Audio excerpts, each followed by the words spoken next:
12 কোটিতে আস্তে করে গাছের গোড়া নাড়া দেবে, মামু বাড়ি দিল্লি গিয়া পড়বা। ঠিক কিনা বলেন? এ কথা সত্য হয়েছে কি হয় নাই?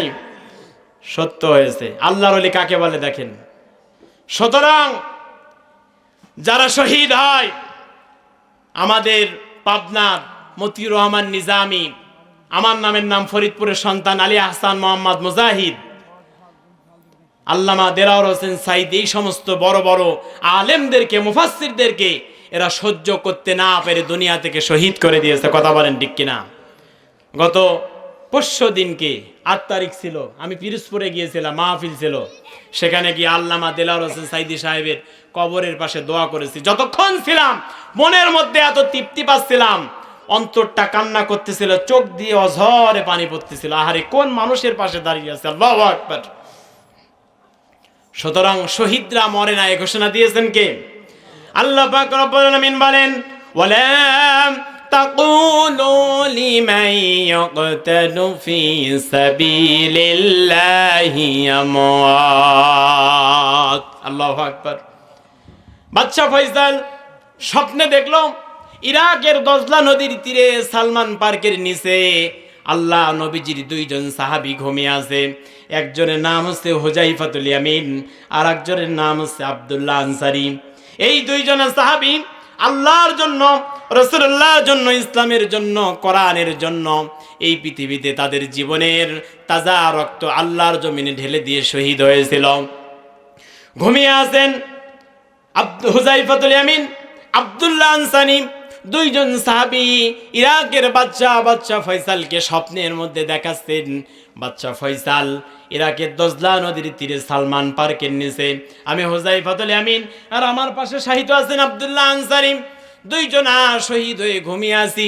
আমাদের কবর এখানে হঠাৎ করে কোথায় থেকে যেন বন্যা এসে, পানি এসে আমাদের কবরটা ভেঙে গিয়েছে, আমাদের কবরটা ফেটে গিয়েছে। ওরে ইরাকের বাদশা ফয়সাল, তাড়াতাড়ি করে আমি হুযায়ফাতুল ইয়ামিন আর আব্দুল্লাহ আনসারীকে এই জায়গা থেকে আর এক জায়গায় দাফন করে দাও। জোরে বলি সুবহানাল্লাহ। বাদশা ফয়সাল রাতের বেলা প্রথম দিন স্বপ্ন দেখলেন। বাদশা ফয়সাল এটা সিরিয়াস ভাবে নিলেন না। দ্বিতীয় দিন যখন আবার তিনি ঘুমাতে গিয়েছেন, ঘুমের মধ্যে স্বপ্নে দেখেন ইরাকের দজলা নদীর তীরে সালমান পার্কের নিচে হুযায়ফাতুল ইয়ামিন আর আব্দুল্লাহ আনসারী 2 জন নামক সাহাবী ঘুমিয়ে আছে। তাদের কবর ভেঙে গিয়েছে। কবর ভেঙে যাওয়ার পরে কবরের মধ্যে পানি ঢুকে গিয়েছে, তারা কষ্টে আছে। তারা আমাকে বারবার স্বপ্নে দেখায়, আমাদের কবরটাকে একটু স্থানান্তর করুন, অন্য জায়গায় কবরটা দিয়ে দেন। বাদশা ফয়সাল দ্বিতীয় দিন এটা সিরিয়াস ভাবে নিলেন না।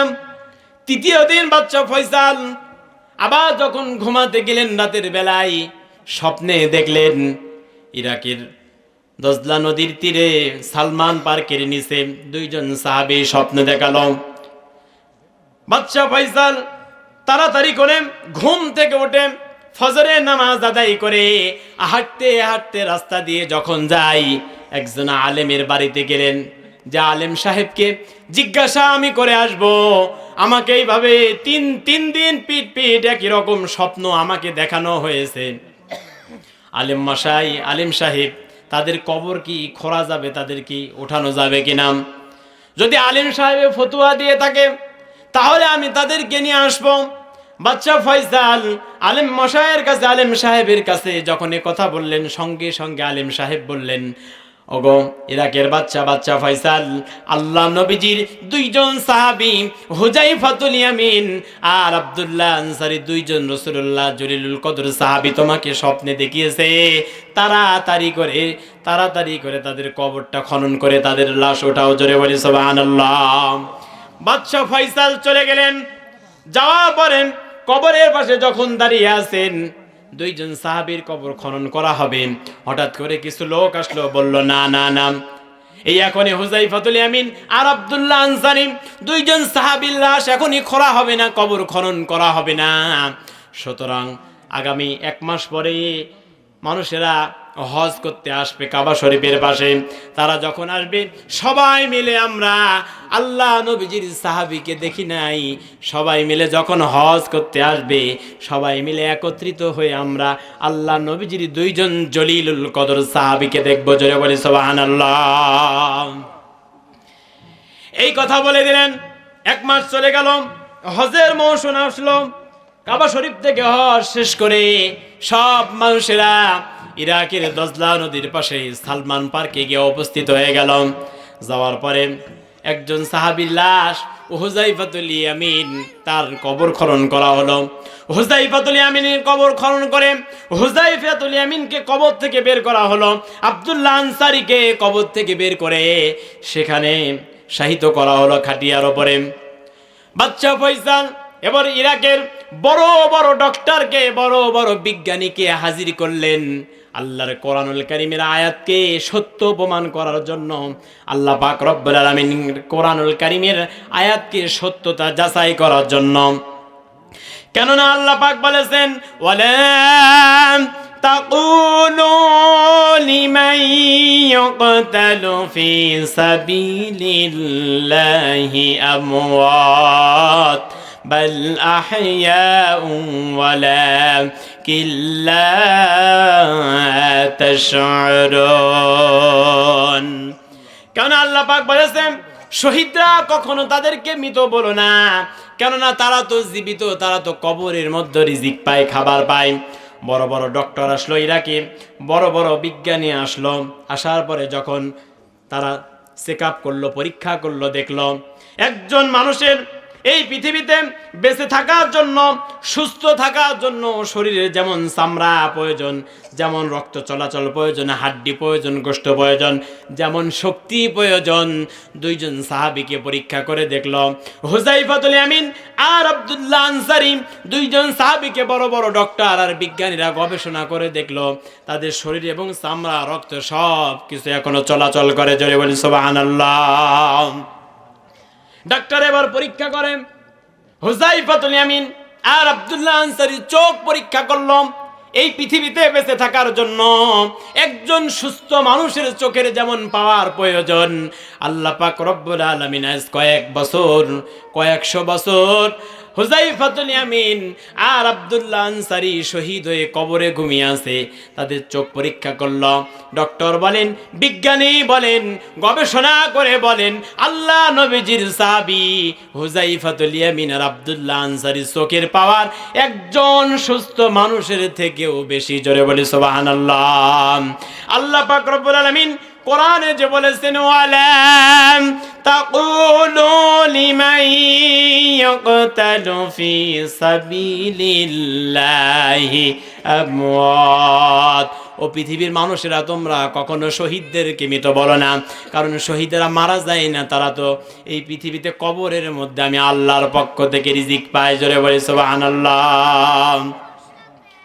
আমরা দেখেছি এই পৃথিবীতে শহীদ হয়েছে হযরত খুবাইব রাদিয়াল্লাহু তাআলা আনহু। জোরে বলেন কে? আল্লাহ নবীজির একজন জলিলুল কদর সাহাবী হযরত খুবাইব। আল্লাহ নবীজি যখন মদিনাতে, হযরত খুবাইব তখন বসবাস করত মক্কাতে, কিন্তু আবু জেহেলের ছেলে ইকরামা হযরত খুবাইবকে গ্রেফতার করে ফেলল। গ্রেফতার করার পরে ইকরামা ডাক দিয়ে বলে, ওরে খুবাইব, এই মুহূর্তে তুমি যদি মুহাম্মাদের আল্লাহর কালেমাকে না ছেড়ে দাও, নবীজির কালেমাকে যদি না ছেড়ে দাও, ওরে খুবাইব, আমি ইকরামা ঘোষণা দিয়ে দিলাম, এই মুহূর্তেই তোমাকে গাছের সঙ্গে ঝুলানো হবে, তোমাকে তীর দিয়ে দিয়ে মেরে ফেলে দেব, তোমাকে হত্যা করে ফেলব, তোমার লাশটা মারা যাওয়ার পরে গাছের সঙ্গে ঝুলায় রাখবো। ইকরামা এ কথা যখন বলে দিলাম, হযরত খুবাইব ডাক দিয়ে বলেন, ওরে আবু জেহেলের ছেলে ইকরামা, আমাদের আগে এই পৃথিবীতে কত মানুষ এসেছে, কত মুসলমান এসেছে, কত মুমিন এসেছে, কাফেরেরা তাদেরকে হাজারো অত্যাচার করেছে, নির্যাতন করেছে, তাদের উপরে জুলুম করেছে। একজন নবী, একজন রাসূল, একজন নবীজির সাহাবীরা কখনো কালেমাকে ছেড়ে দেয় নাই, তারা ইসলামের পথ থেকে তারা সরে দাঁড়ায় নাই।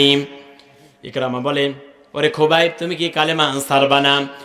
ওরে খুবাইব, তুমি যদি কালেমাকে ছেড়ে দাও, এই মুহূর্তেই তোমাকে মক্কা নগরীতে বড় চেয়ারটা দেওয়া হবে। নারী চাও নারী দেব, নেতৃত্ব চাও নেতৃত্ব দেব, টাকা চাও পয়সা চাও সুখ চাও, এই জমিনে যা কিছু চাও, মদ জুয়া যা কিছু চাও, বড় বড় বোতল যদি চাও সব কিছু খুবাইব তোমাকে দেওয়া হবে যদি মোহাম্মদের কালেমাকে ছেড়ে দাও। হযরতে খুবাইব বলে ইকরামারে, মোহাম্মদের কালেমাকে তো ছাড়বই না। ওরে ইকরামা, এই মুহূর্তে তোর সামনে আমি আবারও বলতে চাই লা ইলাহা ইল্লাল্লাহু মুহাম্মাদুর রাসূলুল্লাহ, লা ইলাহা